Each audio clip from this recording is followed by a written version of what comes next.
नमस्कार विद्यार्थी मित्रांनो, आपण स्टँडर्ड 8 साठी असणारी NMMS या परीक्षेची तयारी करतोय. आपले पहिले 2 प्रॅक्टिस सेट पूर्ण झालेले आहेत. आज आपण तिसरा प्रॅक्टिस सेट पाहतोय, जो थर्ड चॅप्टर आपण जे शिकलेलो आहोत, इंडायसिस अँड क्यूब रूट्स, त्यावर आधारित आहे. आज आपण थोडीशी त्या चॅप्टरची रिव्हिजन घेणार आहोत. प्रथम तुम्हाला टेबल यायला हवं. टेबल आपण 2 to 30 पर्यंत रोज म्हणायचं आहे, म्हणजे पाठ होऊन जाईल ते. त्याचबरोबर आपल्याला स्क्वेअर्स माहिती असायला पाहिजेत, म्हणजेच स्क्वेअर्स आपल्याला 1 to 30 पर्यंतचे स्क्वेअर माहीत असायला हवेत.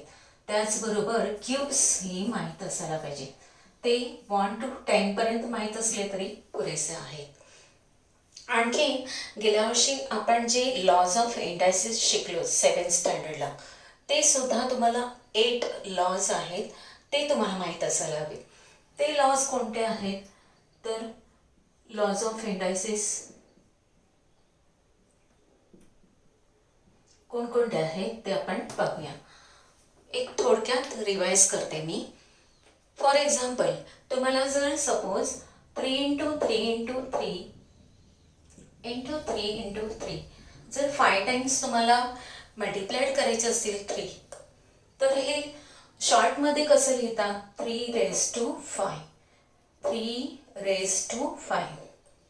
इथे 3 ला बेस म्हणतात आणि 5 हा त्याचा इंडेक्स नंबर आहे किंवा पॉवर म्हणतात त्याला. म्हणजेच थोडक्यात लिहिण्यासाठी आपण इंडेक्स नंबरचा वापर करतोय. आणि ह्याचे काही लॉज आहेत ते आपण पाहूया. फर्स्ट म्हणजे a⁴m × a⁴n. इथे बेस a इक्वल आहे, सेम आहे, तेव्हा a⁴m+n त्यांच्या इंडेक्स नंबरची काय होते? ॲडिशन होते. सेकंड, a⁴m डिवायडेड बाय, हे मल्टिप्लिकेशनमध्ये पाहिलं आपण. आता आपण पाहूया किंवा divided by a⁴m is equal to a⁴m−n. जेव्हा m हा मोठा असेल n पेक्षा, तेव्हा a⁴m−n येईल. थर्ड आहे a⁴b⁴m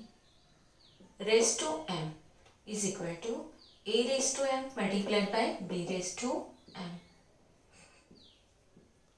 फोर्थ आहे a/b⁴m is equal to a⁴m/b⁴m. Fifth आहे a⁻m is equal to 1/a⁴m. Sixth आहे a/b⁻m is equal to b/a⁴m. इथे आपण इंडेक्स नंबर पॉझिटिव्ह करून घेतलेले आहेत. सेवन्थ आहे a⁻m⁴n is equal to a⁻m × n multiplied by n. And a⁻0 is equal to 1. कोणत्याही नंबरची पॉवर 0 असेल तर ऑलवेज व्हॅल्यू त्याची 1 असते. हे सर्व लॉज तुम्हाला ठाऊक असायला पाहिजेत. त्याचबरोबर आपण क्यूब रूट्स सुद्धा पाहणार आहोत ना, मग त्यासाठी तुम्हाला डिव्हिजिबिलिटी टेस्ट माहीत असायला हवे आणि त्या डिव्हिजिबिलिटी टेस्ट तुम्हाला ठाऊक असायला हवे, ज्या आतापर्यंत आपण शिकलो. Divisibility taste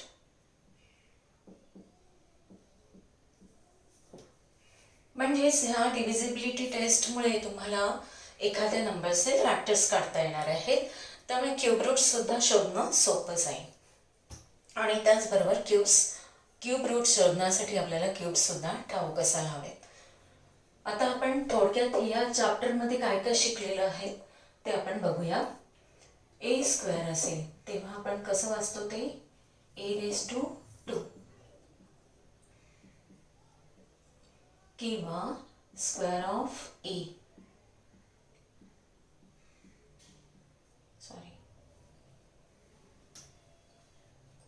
square of a किंवा a²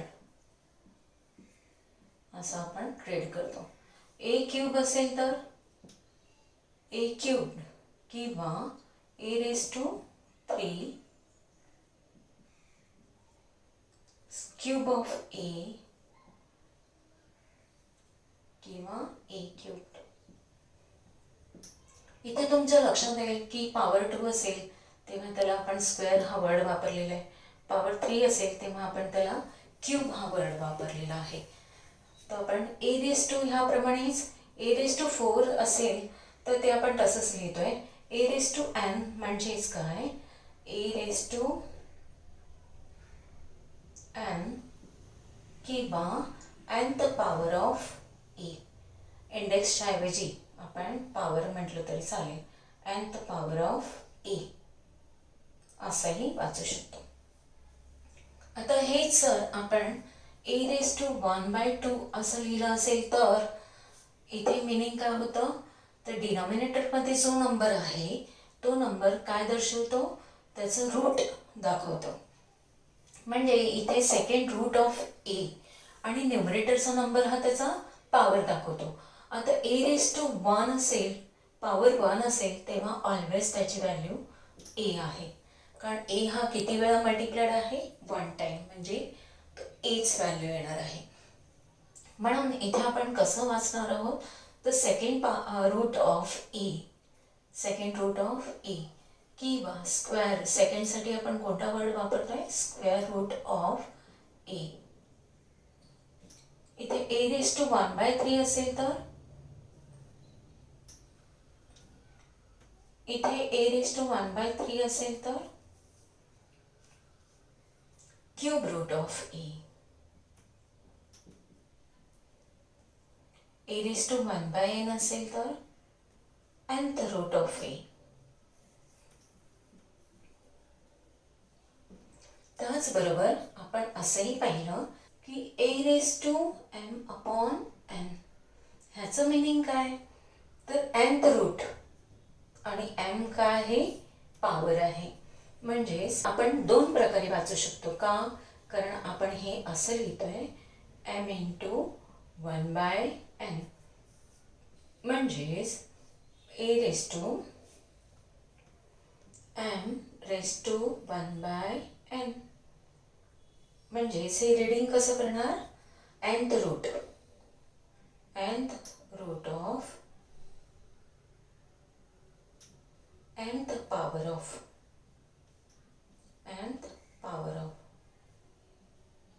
ए. किंवा हेच आपण कसं लिहू शकतोय, a raise to 1/n into m.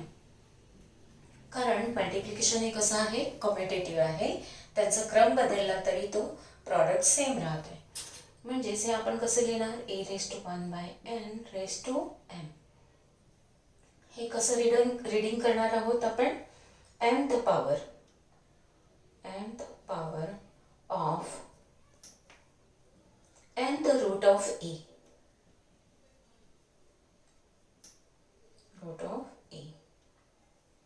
आता आपण हे सर्व थोडक्यात रिव्हिजन म्हणून पाहिलेलं आहे. आता आपण प्रत्यक्ष प्रॅक्टिस सेट 3 बघूया. प्रॅक्टिस सेट 3 मधलं फर्स्ट एक्झाम्पल आहे 3 raise to 5 multiplied by 3 raise to 7 divided by 3 raise to 9.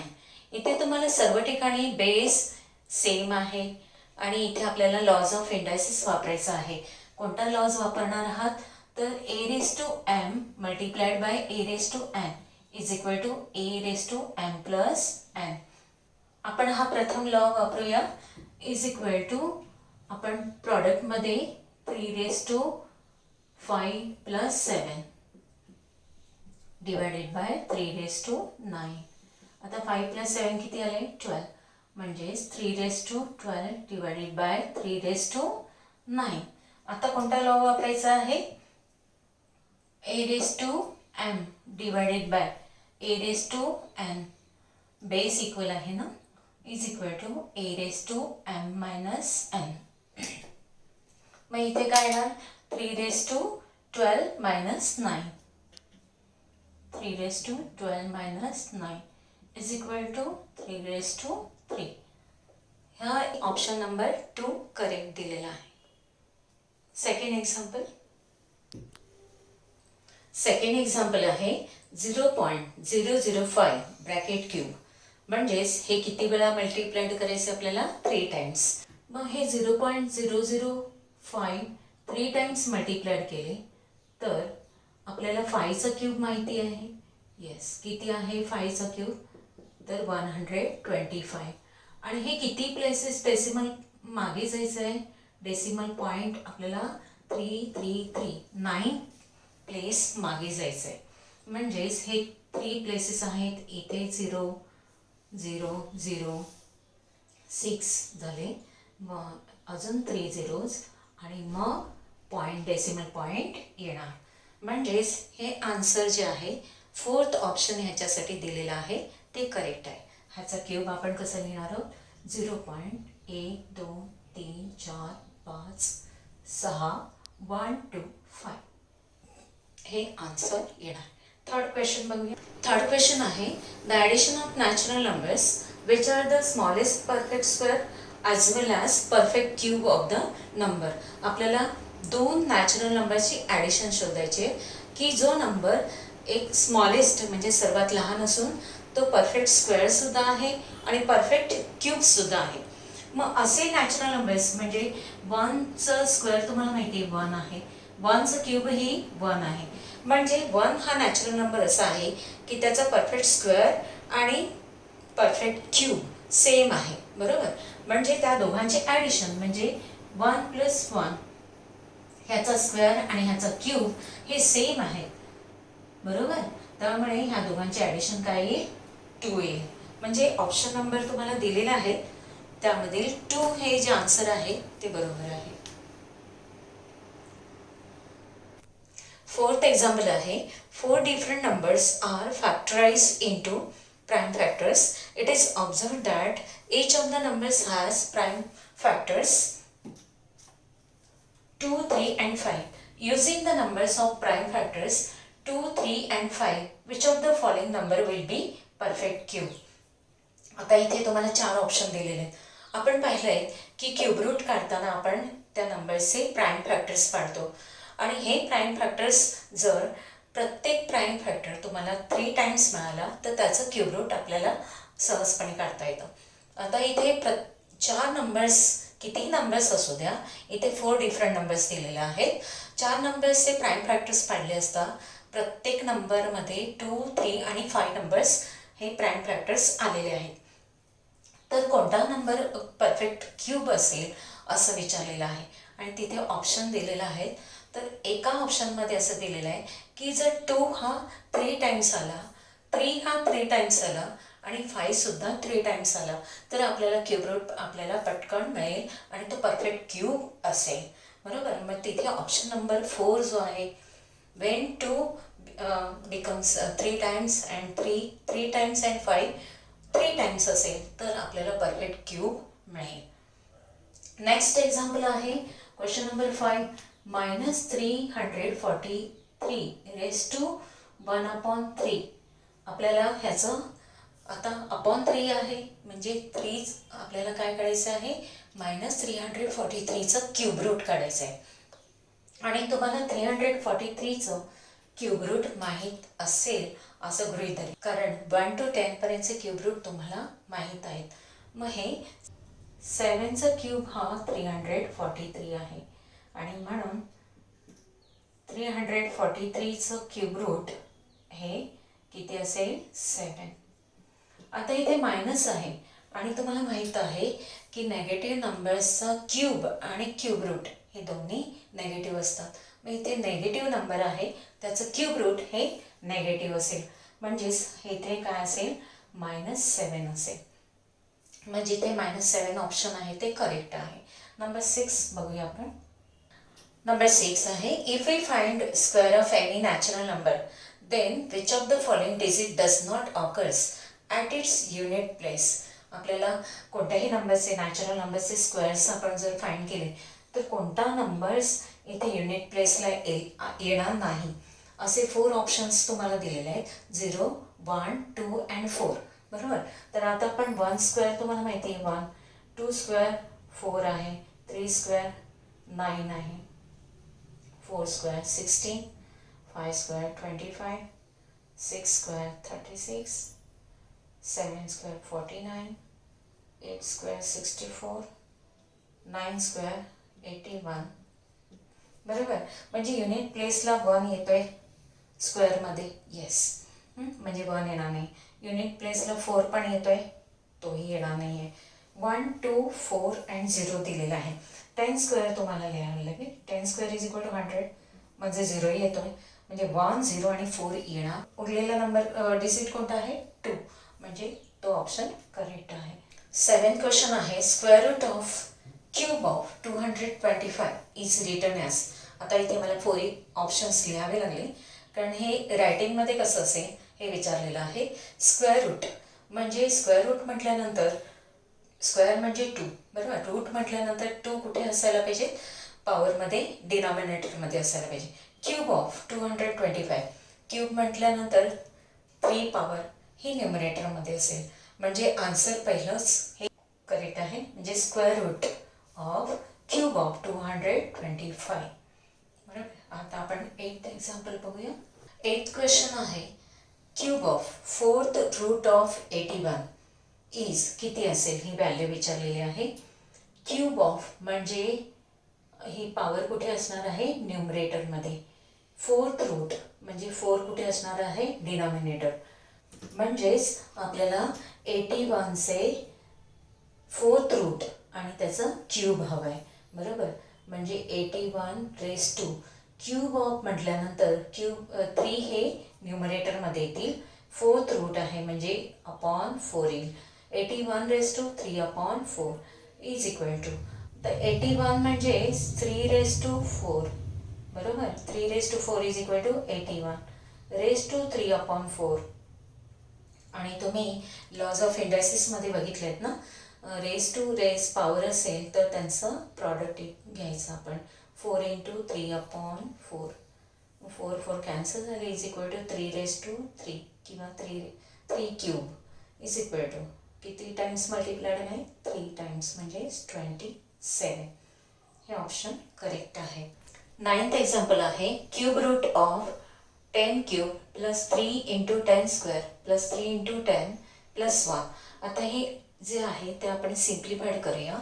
Is equal to cube root of 10 cube म्हणजे 1000 प्लस 3 इंटू 10 स्क्वेअर म्हणजे 100 प्लस 3 इंटू 10 म्हणजे 30 plus 1 is equal to cube of, ह्याची जर addition केली 1000 plus 300 plus 30 plus 1 is equal to cube root of, ह्याची जर addition काय येते 1331.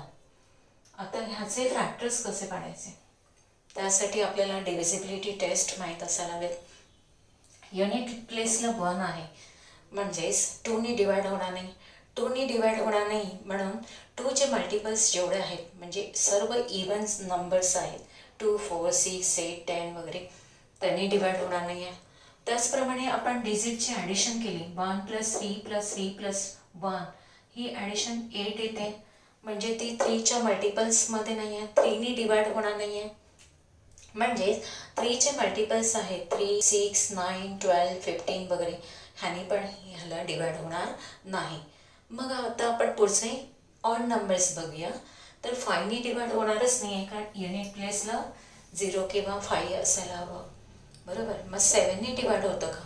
तर 7ने तुम्ही डिवाइड करून बघितलं तर इथे 7 1 चा 7, 6 आले तर 63 वरून 3 घेतले, 7 9 चा 63, 1 रिमाइंड राहिलं, म्हणजेच रिमाइंडर 1 राहिलेला आहे. म्हणजे 7ने पण डिवाइड होत नाही आहे. त्यानंतर येणारा ऑड नंबर म्हणजे 9 तर 3च्या मल्टिपलमध्ये आहे, 3ने डिवाइड होत नाही म्हणून 9ने सुद्धा होत नाही आहे. मग 11 बघायचं आहे. आणि 11ची टेस्ट तुम्हाला माहिती आहे की ऑड प्लेसला जे डिजिट्स आहेत 1 प्लस 3 इज इक्वल टू, त्याची सम करायची 4, आणि इवन प्लेसला जे डिजिट्स आहेत त्याची सम करायची आहे, तर ती पण 4 येते. मग त्यामधला डिफरन्स घ्यायचा आहे आपल्याला. डिफरन्स करायला 0.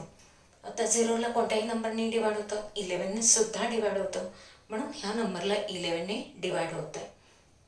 म्हणजेच आपण जर 11ने डिवाइड केलं ह्याला तर 11 1 11, 2 राहिलं, वरून घेतला 3 23, 11 2 22, 1 राहिलं आणि वरून 1 घेतला तर 11 राहिले, 11 1 11. आता हा कसला स्क्वेअर आहे तुम्हाला माहिती आहे, 11चा 11 1 11. आता हे प्राईम फॅक्टर 11चा आहे तो 3 टाइम्स आला आहे, क्यूब रूटमध्ये तो आपल्याला 1 टाइम लिहायचा आहे. म्हणजेच ह्याचा आन्सर काय येईल बरं, 11 येईल. बरोबर. आता आपण 10th एक्झाम्पल बघूया. Cube root of 0.512. म्हणजेच आपल्याला 512 माहिती आहे, हा कसला क्यूब आहे, 8चा क्यूब आहे. तुम्हाला 1 to 10 पर्यंत क्यूब ह्यासाठीच पाठ करायचं आहे की तुम्हाला पटकन आन्सर फाइंड करता येईल. आता हा 8चा क्यूब आहे 512, पण इथे आपल्याला पॉईंट दिलेला आहे. म्हणजेच डेसिमल पॉईंट 3 घरं मागे सरकण्यासाठी 0.8 ब्रॅकेट क्यूब केला तर आपल्याला आन्सर मिळत आहे 0.512. म्हणजेच 0.8 3 टाइम्स आपण मल्टिप्लाइड करतोय, डेसिमल पॉईंट 3 घरं मागे जाईल. ह्याचा आन्सर काय येईल मग 0.8. 11th आहे cube root of 729 is equal to 9 दिलेला आहे answer. Then cube root of 0.000729, तर ह्याचं क्यूब रूट काय असेल, तर आपल्याला माहिती आहे की 9 हे ह्याचं क्यूब रूट आहे. बरोबर. आता पण इथे डेसिमल पॉईंट्स किती घरं मागे आहेत ते बघायचे. 3 and 3 6 प्लेसेस मागे आहे आणि 3 टाइम्स मल्टिप्लाइड आहे. म्हणजे 3 टाइम्स मल्टिप्लाइड असताना प्रत्येक ठिकाणी जर सपोज आपण हा ऑप्शन बघितला 0.09, हे 3 टाइम्स मल्टिप्लाइड असतील तेव्हा डेसिमल पॉईंट किती घरं मागे जाईल, येस किती 2 2 2 2 2 4 2 6 घरं मागे जाईल. म्हणजे 7 to 9 आहेत, 1 2 3 6 प्लेसेस डेसिमल पॉईंट मागे जातोय. अशा अर्थाने आपण घेतलं तर 6 प्लेसेस आहेत, म्हणजे 3ने डिवाइड केलं तर 2 प्लेसेस डेसिमल पॉईंट आन्सरमध्ये मागे जाईल, 0.09.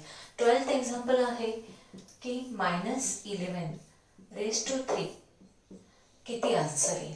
आपल्याला माहिती आहे की 11चा क्यूब किती आहे 1331, पण हा नेगेटिव्ह नंबर आहे. नेगेटिव्ह नंबरचा क्यूब म्हणा किंवा नेगेटिव्ह नंबरचा क्यूब रूट हे दोन्ही नेगेटिव्ह आन्सर असतं. म्हणजेच इथे आन्सर काय येईल 1331च, पण नेगेटिव्ह येतील, -1331. 13 एक्झाम्पल आपण बघूया. 4th power of 7th route of 21. आपल्याला 21 जे आहे त्याचं 4th power of 7th route पाहायचं आहे. म्हणजे 21 हे बेसला येणार आहेत. इथे बेसला असणारे 2 ऑप्शन्स आहेत, हे 2 ऑप्शन्स येणार नाहीत. मग 21 रेज टू 4th पॉवर म्हटलं आहे, म्हणजे 4th हे कुठे असायला पाहिजे न्यूमरेटरमध्ये, आणि 7th रूट म्हटलं आहे म्हणजे 7th हे डिनॉमिनेटरमध्ये असलं पाहिजे. म्हणजे 21 रेज टू 4/7 हे आन्सर करेक्ट आहे. 14th एक्झाम्पल आहे 3/7 रेज टू -3. म्हणजेच हा नेगेटिव्ह पॉवर आहे ती पॉझिटिव्ह होण्यासाठी आपल्याला कोणता रूल वापरायचा आहे, a/b raise to -m is equal to b/e raise to m. म्हणजेच हा डिनॉमिनेटर न्यूमरेटरमध्ये, न्यूमरेटर डिनॉमिनेटरमध्ये यायचं आहे, आणि म्हणजेच इंडेक्स नंबर पॉझिटिव्ह होईल 7/3 रेज टू 3.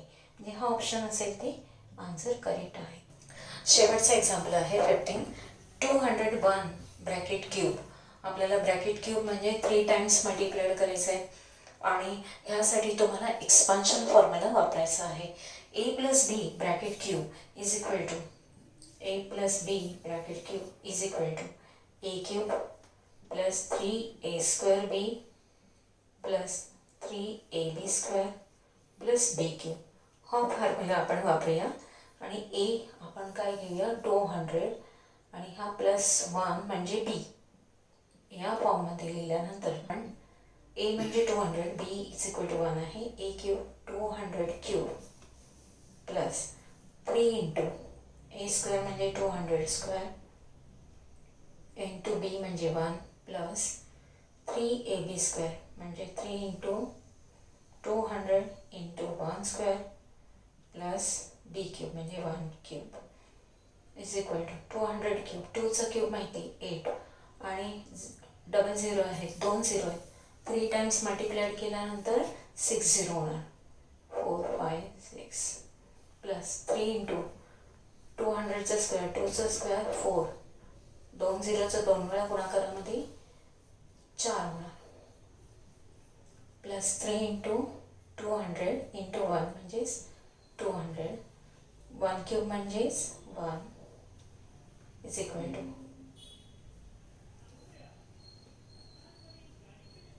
प्लस ह्याचा प्रॉडक्ट आपल्याला घ्यायचा आहे 12 प्लस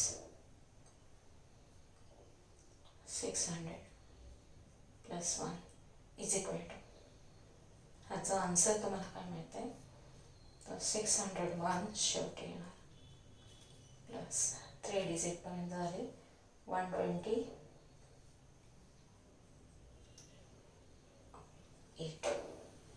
हे आन्सर तुम्हाला करेक्ट मिळाले. विद्यार्थ्यांनो, हे 15th एक्झाम्पल आहेत आणि हे सगळे तुम्हाला समजावून दिलेले आहेत. तुम्ही रोज आपले पाढे बनायचे आहेत, स्क्वेअर आणि क्यूब्स माहीत असायला पाहिजेत. त्याचबरोबर हे सर्व तुम्ही एक्झाम्पल स्वतः सोडवून प्रॅक्टिस करायची आहे. पुढचा एक प्रॅक्टिस सेट आपण नेक्स्ट व्हिडिओमध्ये पाहणार आहोत. धन्यवाद.